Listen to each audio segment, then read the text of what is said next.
Senhor Presidente, Senhoras Deputadas, Senhores Deputados, o porta-aviões da recuperação, a que se referia o Ministro Paulo Portas, durou menos de um dia até se afundar como um barquinho de papel feito de folhas de jornal. Que tenha sido o FMI a afundar a propaganda que o Governo pretendia levar até às eleições é a ironia poética de toda esta história. O milagre económico anunciado pelo Governo, como o Carnaval, durou 3 dias e quem enterrou o entrudo foi o próprio FMI. As exportações, como já foi dito e redito, não só nunca cresceram tão pouco, como o seu aumento se deve em grande parte aos combustíveis. Pior, o aumento das exportações não representou nenhum ganho na capacidade produtiva do país. O que aconteceu foi que, com a diminuição do consumo em Portugal, as empresas direcionaram o que vendiam para o estrangeiro. Ainda bem que o fizeram, mas não vale a pena embadeirar a arco com a alteração do paradigma económico, porque essa, pura e simplesmente, não existe.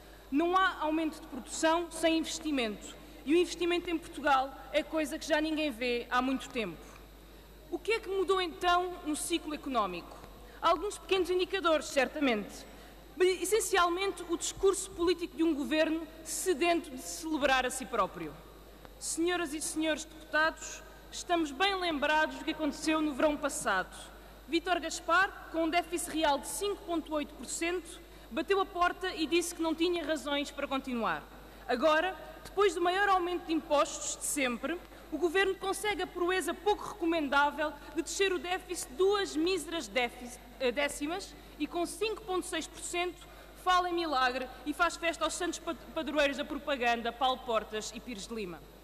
O momento da viragem resulta, antes de mais, da necessidade do Governo e da Troika apresentarem um caso de sucesso.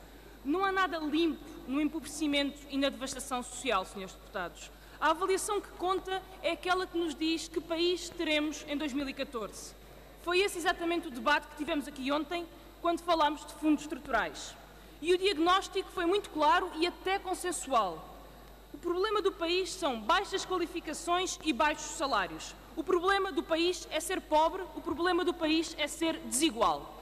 E se este era o retrato, hoje temos um país ainda com menos emprego, ainda com salários mais baixos, um país menos qualificado, com maior precariedade, com impostos mais altos e com menor solidariedade entre gerações. O que o Governo procura limpar com o discurso da saída limpa não é mais do que a sua própria imagem a caminho das próximas eleições. O que aconteceu nos últimos 3 anos não teve nada a ver com a correção das debilidades estruturais da economia ou da sociedade portuguesa.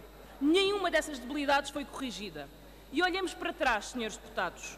No rescaldo de uma crise financeira que a direita apagou da história para poder culpar o despesismo de um povo que vivia com salários médios de 700 euros, a Troika pegou num país que já era estruturalmente pobre e disse: o problema de Portugal é não ser pobre o suficiente. E disseram mais.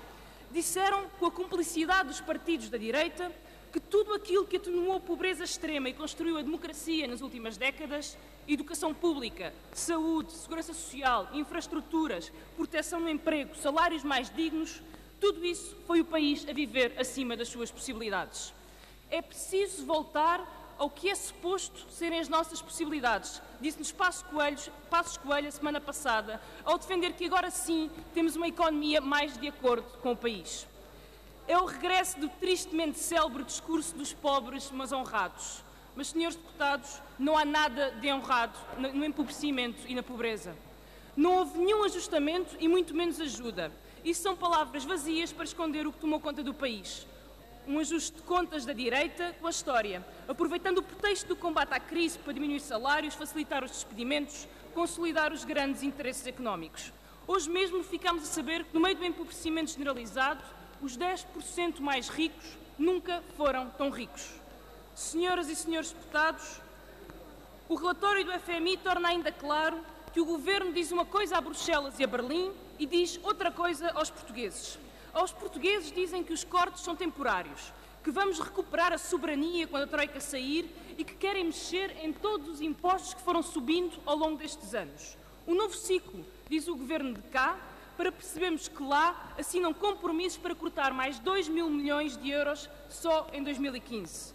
Novo ciclo, certamente, mas é um novo ciclo de austeridade. Em nome da seriedade Em nome da seriedade e da clareza do debate, vimos fazer um desafio às senhoras e aos senhores deputados do PSD e do CDS. E o desafio é simples. Digam aos trabalhadores a quem prometeram não cortar salários que os cortes nos salários e nas pensões são para sempre. Admitam que em 2015 trabalhadores e pensionistas vão ter os mesmos cortes e ainda mais outros em cima dos mesmos. Não pedimos, senhores deputados, para nos dizerem se há ou não há um milagre económico. Esse milagre ninguém vê e, sobretudo, ninguém sente. É a realidade, não existe. Mas há um ponto que tem que ficar claro. Os cortes nos salários e nas pensões são ou não são temporários. Se são permanentes, digam-nos aos portugueses e digam também ao Tribunal Constitucional que passam a vida a tentar contornar. Se são temporários, comprometam-se aqui e agora a devolvê-los no próximo ano, quando a Troika sair de Portugal. Isso sim seria uma medida para resolver os problemas concretos dos trabalhadores e dos pensionistas em Portugal e para ajudar a economia.